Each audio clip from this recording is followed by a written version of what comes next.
مدارس زندہ باد، میرے مدارس زندہ باد، دینی مدارس زندہ باد، میرے مدارس زندہ باد، دیا ہے امن کا پیغام یہ دینی مدارس نے، دیا ہے امن کا پیغام یہ دینی مدارس نے، دیا ہے امن کا پیغام یہ دینی مدارس نے، دیا ہے امن کا پیغام یہ دینی مدارس نے۔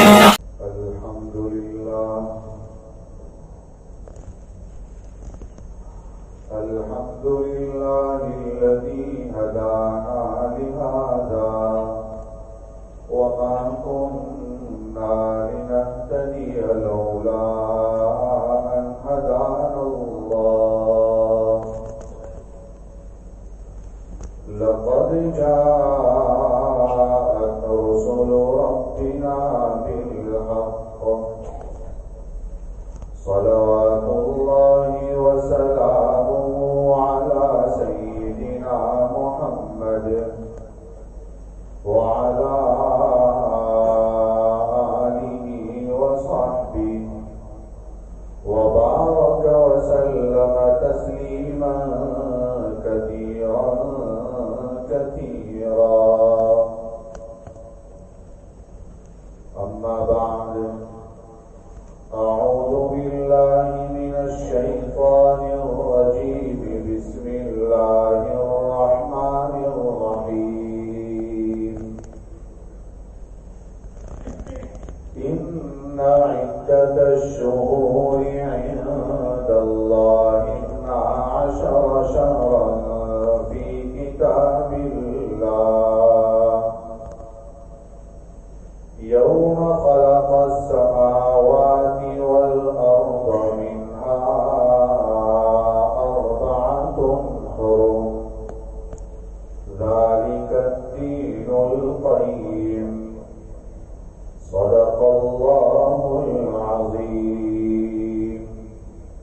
ایک بار درود پاک اللهم صل على سيدنا محمد وعلى آل سيدنا محمد وأصحابه وأزواجه وبارك وسلم۔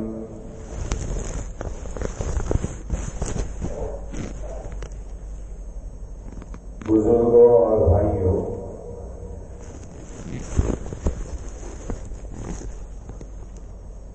اسلامی سال محرم الحرام سے شروع ہوتا ہے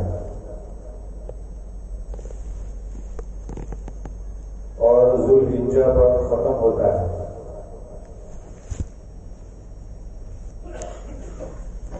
اسلامی سال کا 8واں مہینہ شعبان کہلاتا ہے۔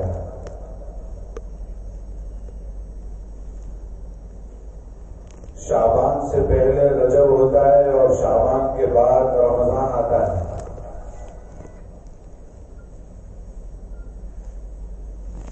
چونکہ رجب بھی بہت محترم مہینہ ہے اور رمضان بھی بہت ہی مبارک مہینہ ہے، اس وجہ سے دونوں کے بیچ میں شعبان آیا، اس کی بھی فضیلتیں بہت آئی ہیں۔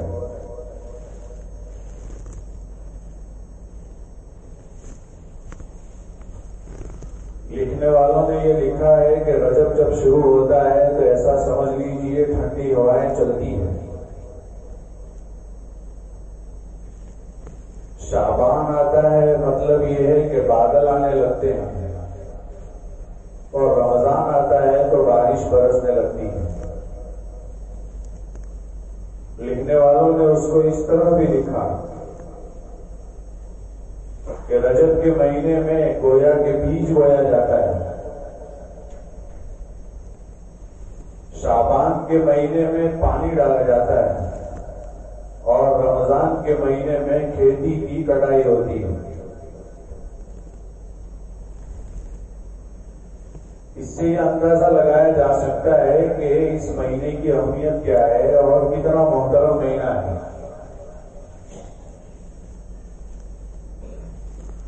شعبان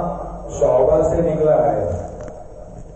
اور شعبہ کے معنی حصے کے آتے ہیں۔ مطلب یہ ہے کہ اللہ کی مغفرت، اللہ کی رحمت ویسے تو پورے سال میں متوجہ رہتی ہے، لیکن اس مہینے میں بڑھا دی جاتی ہے۔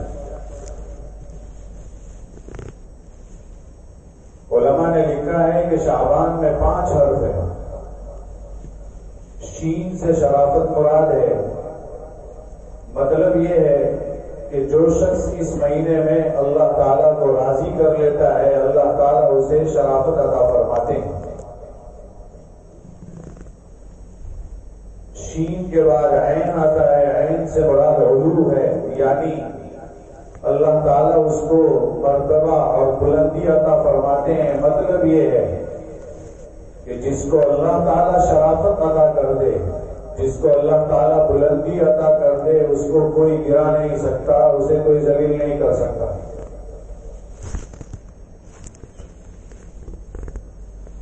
شعبان میں تیسرا حرف با ہے، مطلب بر یعنی نیکی کے آتے ہیں،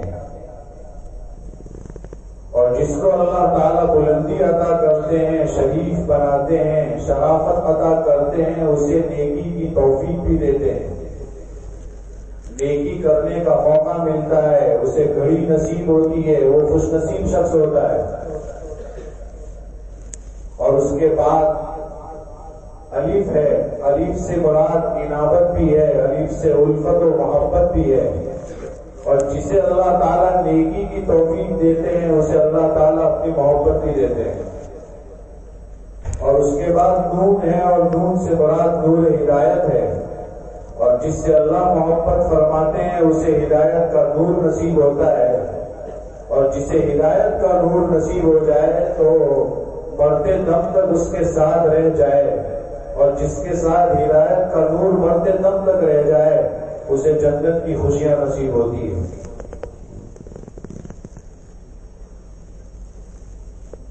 شعبان کا مہینہ اس اعتبار سے اہم ہے کہ جب رجب آتا ہے تو رجب کے موقع پر نبی کریم صلی اللہ علیہ وسلم سے ایک دعا ثابت ہے کہ اللہ رجب اور شعبان کے مہینے میں برکتیں نازل فرما، مطلب ہماری عمر میں برکت دے، اور اس کے بعد یہ فرمایا کہ ہمیں عافیت کے ساتھ رمضان تک پہنچا دے۔ مطلب یہ ہے کہ یہ مہینہ رمضان کے استقبال کے لیے ہے، اور رمضان کا استقبال صحیح طور پر ہونا چاہیے۔ عبداللہ ابن مسعود رضی اللہ تعالیٰ عنہ سے پوچھا گیا کہ آپ کے زمانے میں رمضان آتا تھا تو شعبان کے مہینے میں آپ استقبال کیسے کرتے تھے؟ عبداللہ ابن مسعود رضی اللہ تعالیٰ عنہ نے فرمایا اس طریقے سے استقبال کرتے تھے کہ ہم میں سے کوئی شخص اس بات کی جرأت نہیں کر سکتا تھا کہ ہمارے دل میں کسی کے لیے کوئی کینہ ہو، کسی کے لیے کوئی برائی ہو، کسی کے لیے کوئی حسد ہو، اور رمضان کا مہینہ شروع ہو جائے۔ خلاصہ یہ نکلا کہ رمضان سے پہلے رشتے صحیح کر لینا چاہیے، کینے کو دل سے نکال لینا چاہیے، حسد ختم کر دینا چاہیے، رشتوں کو جوڑنے کی کوشش کرنی چاہیے، سینوں کو پاک کرنا چاہیے، پاکیزہ کرنا چاہیے، جس سے انسان رمضان میں عافیت کے ساتھ پہنچ جاتا ہے۔ حضرت یحییٰ ابن کثیر رحمۃ اللہ علیہ فرماتے ہیں اللہم سلمنا الی رمضان، اے اللہ ہمیں رمضان تک عافیت کے ساتھ پہنچا دے، رمضان کا مہینہ ہمیں دے دے، ہمیں سپرد کر دے، رمضان تک پہنچا دے، سلامتی نصیب فرما دے۔ اور اس کے بعد فرمایا وسلم رمضان لنا، اور رمضان کو ہمارے لیے محفوظ کر دے، اور آگے یہ فرمایا وتسلمہ منا متقبلا، اور قبولیت کے ساتھ رمضان کا مہینہ ہم سے لے لیجیے۔ اس سے یہ پتا چلتا ہے کہ بزرگوں کے یہاں رمضان سے پہلے کتنی قدر ہوا کرتی تھی۔ نبی کریم صلی اللہ علیہ وسلم کے بارے میں آتا ہے صحابہ کرام نے ایک دن پوچھ لیا کہ اللہ کے رسول صلی اللہ علیہ وسلم آپ سے یہ پوچھنا ہے کہ آپ ہر پیر اور جمعرات کو روزہ کیوں رکھتے ہیں؟ آپ نے جواب دیا کہ اس لیے پیر اور جمعرات کو روزہ رکھتا ہوں کہ پیر اور جمعرات کو اللہ کے یہاں اعمال پیش ہوتے ہیں، اور میں یہ چاہتا ہوں کہ میرا عمل اس حالت میں پیش ہو کہ میں روزے سے رہوں۔ اس لیے پیر اور جمعرات کا روزہ پابندی سے رکھا کرتے تھے۔ پھر آپ سے یہ پوچھا گیا، یہ نخب الافطار کی روایت ہے، آپ سے پوچھا گیا کہ آپ شعبان میں اتنے روزے رکھتے ہیں جتنے کسی مہینے میں آپ روزے نہیں رکھتے ہیں۔ تو آپ صلی اللہ علیہ وسلم نے فرمایا، شعبان رجب اور رمضان کے بیچ میں آتا ہے، اور یہ ایک ایسا مہینہ ہے جس سے لوگ غافل رہتے ہیں، غفلت میں رہتے ہیں، جبکہ غفلت میں نہیں رہنا چاہیے۔ اس مہینے میں بھی اللہ کے یہاں پورے سال کے اعمال پیش ہوتے ہیں، اس لیے انسان کو چاہیے کہ زیادہ سے زیادہ روزے رکھے۔ پھر آگے کی بات فقہا نے لکھی ہے کہ شعبان کے مہینے میں کثرت سے روزے رکھنے کی بات تو آتی ہے، لیکن 15 شعبان کے بعد روزہ رکھنا علماء نے مکروہ لکھا ہے، اور اس وجہ سے لکھا ہے کہ رمضان کو 15 دن بچے ہوئے ہیں، اگر کوئی شخص 15 دن پہلے روزے رکھتے ہوئے کہیں کمزور پڑ گیا تو فرض روزے میں کوتاہی نہ ہو جائے، اس لیے رمضان کی تیاری اچھے طریقے سے کرنی چاہیے۔ حضرت اقدس تھانوی رحمۃ اللہ علیہ نے لکھا ہے کہ اس کا مطلب یہ ہوتا ہے کہ 15 شعبان کے بعد خوب کھاؤ، خوب پیو، تاکہ بدن میں طاقت آ جائے، اور طاقت آ جانے کے بعد رمضان کی تیاری صحیح ہو جائے گی تو آنے والا مبارک مہینہ صحیح طریقے سے گزر جائے گا۔ تو ہمیں چاہیے کہ رمضان کی تیاری اسی مہینے سے بلکہ آج ہی سے شروع کرنا چاہیے۔ حدیث شریف میں آتا ہے کہ آپ صلی اللہ علیہ وسلم نے یہ ارشاد فرمایا کہ شعبان کے ایام کو بھی گنا کرو، تاکہ آپ کو پتہ چلے کہ 29 شعبان آ گئی ہے تو اب رمضان کی تیاری ہے اور رمضان شروع ہونے والا ہے، اس کے لیے میں کتنا تیار ہوں۔ ہمارے بزرگوں کے بارے میں آتا ہے کہ اس کی تیاری 6 مہینے پہلے کرتے ہیں، کہتے ہیں کہ رمضان جاتا ہے تو 5 مہینے تک تو رمضان کے جانے کے لیے وہ روتے رہتے ہیں اور توبہ کرتے ہیں کہ کہیں ہم سے کوتاہی تو نہیں ہو گئی، اور دوسرے 6 مہینے رمضان کے آنے کا انتظار کرتے ہیں۔ علماء نے لکھا ہے کہ اگر کوئی انسان صحیح طریقے سے روزہ رکھتا ہے 30 دن تک تو اللہ تعالیٰ اسے ایک دن عید الفطر نصیب فرماتے ہیں، اور وہ عید الفطر 24 گھنٹے کی عید ہوتی ہے۔ کہا کہ اگر کوئی شخص پورے سال گناہوں سے روزہ رکھے گا، مطلب گناہوں سے روکے گا، گناہ چھوڑ دے گا، جیسے اس نے رمضان میں گناہ چھوڑ دیے روزہ رکھ کر، اگر کوئی شخص پورے سال رمضان کے علاوہ گناہ چھوڑ دے گا تو اللہ تعالیٰ اس کو ہمیشہ کی خوشیاں جنت کے طور پر نصیب فرمائیں گے۔ تو اس سے یہ پتا چلتا ہے کہ کتنی اہمیت کا مہینہ آ رہا ہے، جس میں ہم لوگ بہت زیادہ غفلت کرتے ہیں، ہمیں یہی نہیں پتا ہوتا کہ آگے کتنا مبارک مہینہ ہمارے لیے آ رہا ہوتا ہے۔ اسی طریقے سے اس مہینے کی ایک اور بات ہے، 15 شعبان کو شب برات کہتے ہیں، اور شب برات یہ برکتوں والی، رحمتوں والی، اللہ کی طرف توجہ کرنے والی، انعام والی، توبہ والی رات ہے۔ تو بتایا یہ کہ یہ رات کی بھی فضیلتیں کئی صحابہ کرام سے مروی ہے۔ شب معراج یہی ہے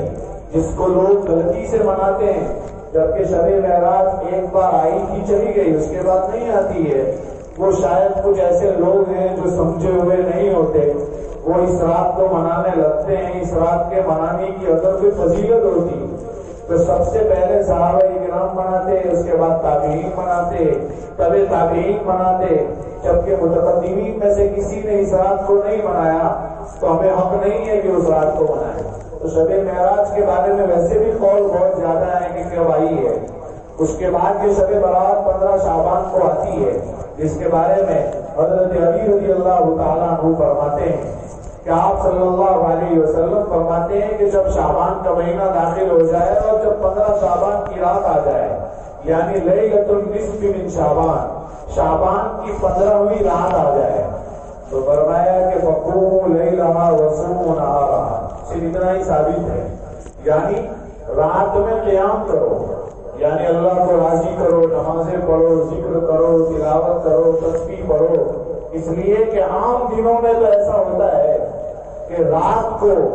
آخری پہر میں اللہ تعالیٰ سمائے دنیا پر آتے ہیں، یعنی دنیا کے آسمان پر آتے ہیں، پہلے آسمان پر آتے ہیں اور اعلان کرتے ہیں کہ ہے کوئی مغفرت طلب کرنے والا، میں اس کی مغفرت کر دوں، ہے کوئی رزق طلب کرنے والا، میں اس کو رزق دے دوں۔ دیکھیے اللہ تعالیٰ رات کے آخری پہر میں اعلان فرماتے ہیں اور ہمارا حال یہ ہوتا ہے کہ اس وقت ہم سو رہے ہوتے ہیں۔ کئی لوگ ایسے ہوتے ہیں جو رات کی ایسی نیند میں سو رہے ہوتے ہیں کہ فجر بھی نصیب نہیں ہوتی،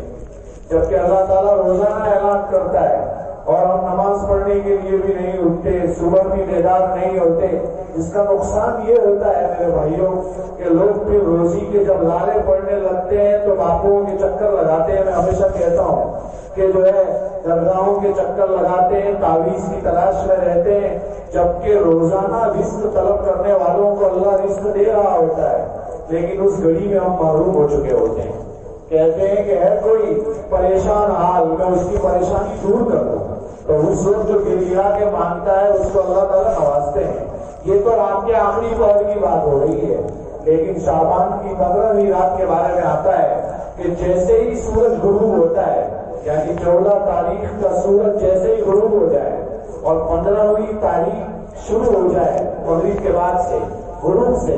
تب سے اللہ تعالیٰ سمائے دنیا پر آ جاتے ہیں اور تب سے اعلان کرتے ہیں ہے کوئی مغفرت طلب کرنے والا، ہے کوئی رزق طلب کرنے والا، ہے کوئی پریشان حال، اور وہ صبح تک، صبح صادق تک اعلان کرتے رہتے ہیں۔ معلوم ہوا کہ اس رات کی اہمیت ہے، اس رات کی فضیلت ہے۔ اسی لیے انسان کو چاہیے کہ مغرب کے وقت ہی سے عبادت کرنا شروع کر دے۔ حضرت مولانا محمد رضا اجمیری رحمۃ اللہ علیہ فرمایا کرتے تھے کہ کیا ضرورت ہے کہ یہ تلاش کریں کہ شب قدر کب آئے گی،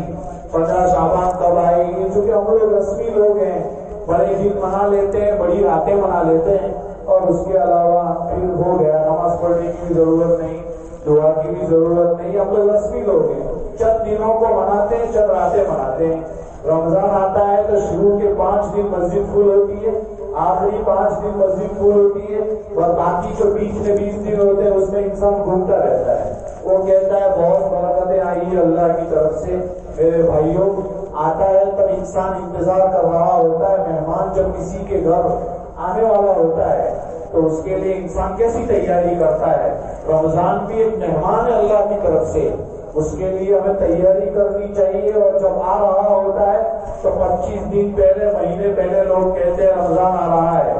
پھر 10 دن گزر جاتے ہیں کہ ابھی تو آخری 20 دن ہے اس میں کچھ کر لوں گا، پھر 10 دن گزر جاتے ہیں کہ ابھی تو آخری عشرہ ہے اس میں بھی طاق راتیں آئے گی، وہ بہت بڑی راتیں ہیں، پھر وہ بھی غفلت سے گزر جاتی ہے تو کہتے ہیں 27ویں رات کی بہت اہمیت ہے، پھر وہ بھی گزر جاتی ہے تو لوگ آرام کرنے لگتے ہیں، اور 27 کے بعد تو ہم نے ایسے نوجوانوں کو دیکھا ہے کہ تراویح بھی نہیں پڑھتے، نمازیں بھی نہیں پڑھتے، اور عید کی رات میں ایسے گناہ کرتے ہیں کہ رمضان کی ساری نیکیاں دھل جاتی ہیں۔ اس لیے انسان کو چاہیے کہ اس کی فکر کریں، ہم سب کو اس کی فکر کرنی چاہیے۔ آپ صلی اللہ علیہ وسلم کا یہ فرمان سنا رہا تھا، فقوموا لیلہ، یعنی رات میں عبادت کرو، مغرب سے شروع کر دینا چاہیے۔ مولانا محمد رضا اجمیری رحمۃ اللہ علیہ کا قول نقل کر رہا تھا، وہ فرماتے ہیں کہ جو ہے انسان پورے سال کیوں تلاش کرے کہ شب قدر کب آئے گی، 15 شعبان کب آئے گی، بلکہ اس کو چاہیے کہ روزانہ مغرب کی نماز پابندی سے پڑھے، عشاء کی نماز پابندی سے پڑھے، فجر کی نماز پابندی سے پڑھے۔ اگر اتنا کر لے اور مغرب کی رات 2-4 رکعت روزانہ پڑھ لے تو چاہے شب قدر سال میں کبھی بھی آ جائے،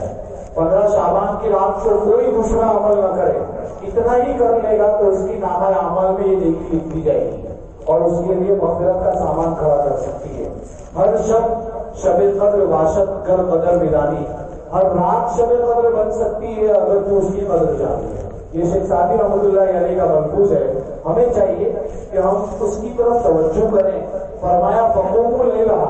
رات میں قیام کرو، جو کرنا چاہو کرو، یہ پوچھنے کی ضرورت نہیں ہے کہ صلاۃ التسبیح پڑھیں یا کوئی 4 رکعت پڑھیں یا کون سی نماز پڑھیں اور پہلی رکعت میں کیا پڑھنا ہے، دوسری میں کیا پڑھنا ہے، سب کچھ ہے نہیں، کسی بھی حدیث میں نہیں ہے اس طرح۔ اس لیے آپ کو جو سمجھ میں آئے وہ کریں، اور کچھ بھی سمجھ میں نہ آئے تو بہتر ہے کہ سو جائیں۔ صبح جلدی اٹھیں، اللہ تعالیٰ روزے کی توفیق دے دے تو روزہ رکھیں، اور اس روزے کو ضروری نہ سمجھے۔ وصوموا نہارا،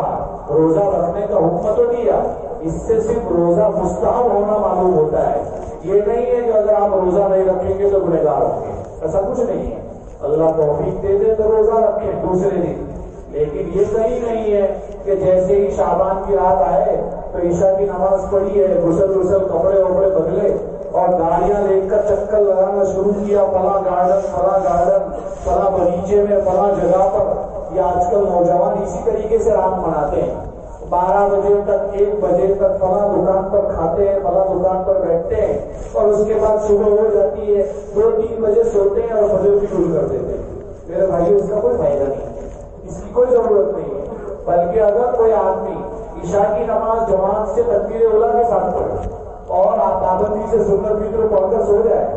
صبح فجر کی نماز جماعت کے ساتھ پڑھ لے، پوری رات کی عبادت کا ثواب مل جائے گا اسے۔ کتنا آسان ہے یہ دین، بہت آسان ہے، ہم نے اسے مشکل بنا رکھا ہے۔ اللہ کی رحمت بہانے تلاش کرتی ہے، لیکن ہم لوگ اس بہانے میں آنا نہیں چاہتے، اس راہ میں آنا نہیں چاہتے، بلکہ اللہ کی رحمت جہاں متوجہ ہو رہی ہوتی ہے ہم گناہ کر کے اس رحمت کو ٹال رہے ہوتے ہیں، اس رحمت کو ختم کر رہے ہوتے ہیں۔ اس لیے میرے بھائیوں اس کی طرف توجہ کرنے کی ضرورت ہے۔ وقوموا لیلھا وصوموا نہارھا، یہ 3 دن میں روزہ رکھنے کو کہا ہے، اور یہ روزہ ضروری نہیں ہے، مستحب ہے۔ اگر کوئی شخص رکھ لے تو بھی اچھا ہے، نہ رکھے تو بھی کوئی مسئلہ نہیں۔ پھر اس رات کے ساتھ ایک اور تعلق ہے، ایک اور چیز ہے، وہ یہ ہے کہ اس رات میں لوگ قبرستان میں جانے کا اہتمام کرتے ہیں۔ بہت اچھی بات ہے، قبرستان جانا چاہیے، لیکن ایسا کہیں نہیں لکھا ہے کہ 40 آدمی مل کر قبرستان جائے، 10 آدمی مل کر جائے، 5 آدمی مل کر جائے، اور یہ بھی کہیں نہیں ہے کہ ہمیشہ جانا ہے۔ کبھی گئے تھے آپ صلی اللہ علیہ وسلم، لیکن وہ گئے تھے بس ایک بار گئے تھے اور آ گئے تھے، اور آپ گئے تھے تو حضرت عائشہ کو بھی پتا نہیں تھا۔ حضرت عائشہ رضی اللہ تعالیٰ عنہا ڈھونڈتی قبرستان تک پہنچی تھی، اور ہم ہے کہ پہلے سے اعلان کرتے ہیں کہ چلو قبرستان کس طرح جاتے ہیں، اور بہت ساری بدعتیں ایجاد کرتے ہیں اس موقع سے۔ اس لیے اس سے بھی پرہیز کرنا چاہیے، بلکہ جس چیز کو لوگ ضروری سمجھنے لگے تو علماء نے لکھا ہے اس کو خود بخود چھوڑ دینا چاہیے، تاکہ لوگ اسے ضروری نہ سمجھیں۔ اس لیے اس کی طرف بھی بہت زیادہ توجہ ہوتی جا رہی ہے، بلکہ کوئی آدمی قبرستان نہیں جاتا تو اس کو ڈر کی نظروں سے دیکھا جاتا ہے، اس کو لوگ جانچتے ہیں اور کہتے ہیں آپ قبرستان نہیں گئے 15 شعبان کی رات کو۔ تو بھائی ایسا کوئی حکم نہیں ہے کہ جانا ہی پڑے گا، اور نہیں گئے تو گنہگار ہوں گے۔ قبرستان والوں کو ایثار کرنے کے لیے قبرستان جانے کی بھی ضرورت نہیں ہے، وہ تو گھر سے بیٹھ کر بھی ایثار کر سکتے ہیں، ثواب پہنچا سکتے ہیں۔ بہرحال کبھی چلے گئے، اچانک چلے گئے، رات کے اندھیرے میں چلے گئے، کسی کو پتا نہیں چلا، کوئی مسئلہ نہیں ہے، لیکن اس کا ایسا اہتمام نہ کرے کہ بعد والے لوگ اسے ضروری سمجھنے لگے۔ اس کی طرف توجہ کرنے کی ضرورت ہے۔ بہرحال یہ مہینہ بڑا محترم ہے، اس مہینے کی بہت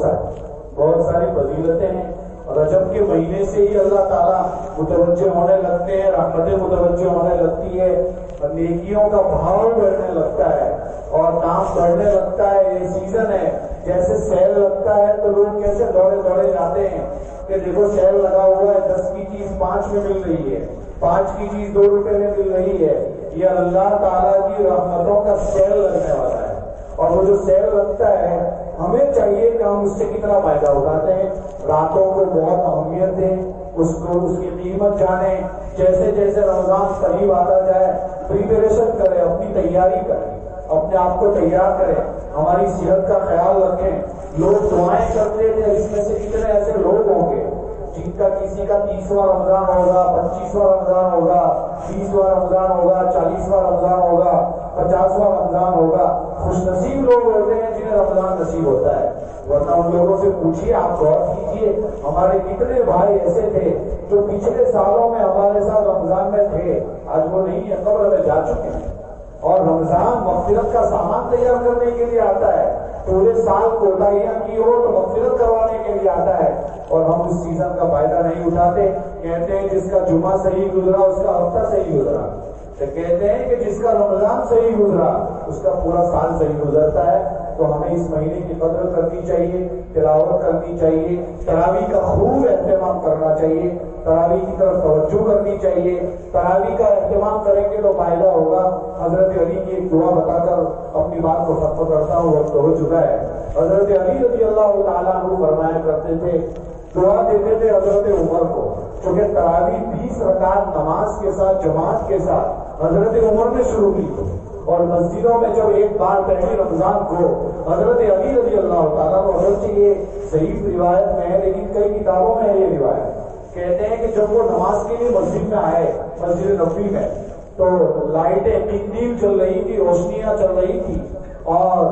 نماز میں تراویح میں قرآن پڑھا جا رہا تھا، محراب سنائی جا رہی تھی۔ حضرت علی اتنے خوش ہوئے کیونکہ یہ حضرت عمر کے زمانے سے شروع ہوا تھا، تو حضرت علی دعا کیا کرتے تھے، نور اللہ قبرک یا ابن الخطاب، اے ابن خطاب، اے خطاب کے بیٹے عمر، تیری قبر میں اللہ تعالیٰ نور داخل فرما دے کہ جیسا تو نے مسجدوں کو قرآن سے بھر دیا،